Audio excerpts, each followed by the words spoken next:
जंगल की गहराइयों से शुरू हुआ एक ऐसा खेल जो 3 देशों की सीमाओं को पार करते हुए भारत की सड़कों तक पहुंचा। ये कहानी है अंतर्राष्ट्रीय तस्करी के जाल की, जहां कीमती बर्मा टीक चौगान की लकड़ी को स्क्रैप की आड़ में छिपाकर ले जाया जा रहा था। लेकिन गाजियाबाद की भोजपुर पुलिस ने इस जाल को तोड़कर दिखा दिया कि अपराध कितना भी चतुर क्यों न हो, कानून की नजर से नहीं बच सकता। म्यांमार के घने जंगलों से शुरू हुआ ये सफर 14 टन बर्मा टीक चौगान की लकड़ी का था, जिसकी कीमत अंतर्राष्ट्रीय बाजार में 1 करोड़ रुपए से ज्यादा की आंकी गई।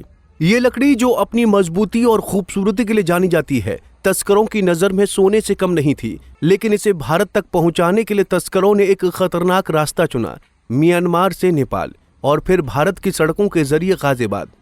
3 देशों का यह सड़क मार्ग तस्करों की चालाकी का सबूत था। म्यांमार की सीमाओं से नेपाल की घुमावदार सड़कों तक और फिर भारत के व्यस्त राजमार्गों तक ये लकड़ी स्क्रैप के ढेर में छिपाकर ले जाई जा रही थी।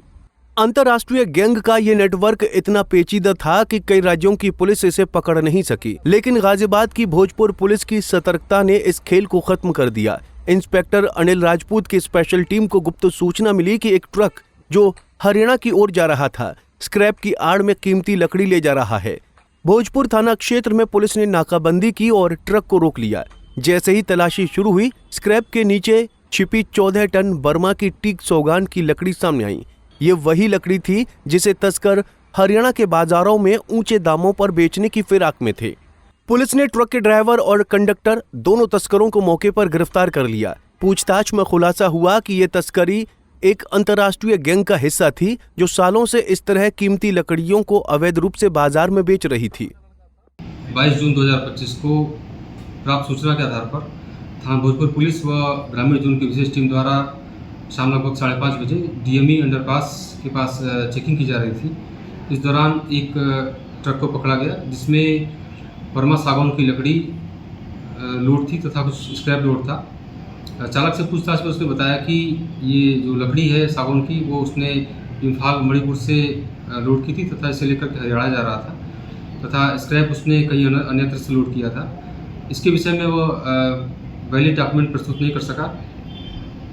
चालक ने पूछताछ में अपना नाम शहजाद बताया, जो कि शामली का रहने वाला है, तथा उसका साथी शोएब था, जो बागपत का रहने वाला है। इसमें इन दोनों को गिरफ्तार किया गया तथा प्रकरण के संबंध में थाना भोजपुर पर सुसंगत धाराओं में अभियोग पंजीकृत किया गया है तथा अन्य आवश्यक वैधानिक कार्रवाई की जा रही है।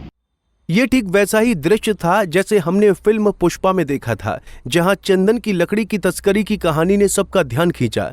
लेकिन ये असल जिंदगी थी। यहाँ गाजियाबाद पुलिस ने तस्करों की चाल को नाकाम कर दिया। इंस्पेक्टर अनिल राजपूत और उनकी टीम की मुस्तैदी ने न सिर्फ तस्करों को पकड़ा, बल्कि एक बड़े अंतर्राष्ट्रीय नेटवर्क को उजागर किया। साथ ही इस कार्रवाई ने ये सवाल उठाया कि आखिर इतने बड़े पैमाने पर तस्करी कैसे हो रही थी। कई राज्यों और 3 देशों की सीमाओं को पार करने के बावजूद ये खेप पहले क्यों नहीं पकड़ ली गई। पंजाब केसरी टीवी के लिए गाजियाबाद से आकाश गर्ग की रिपोर्ट।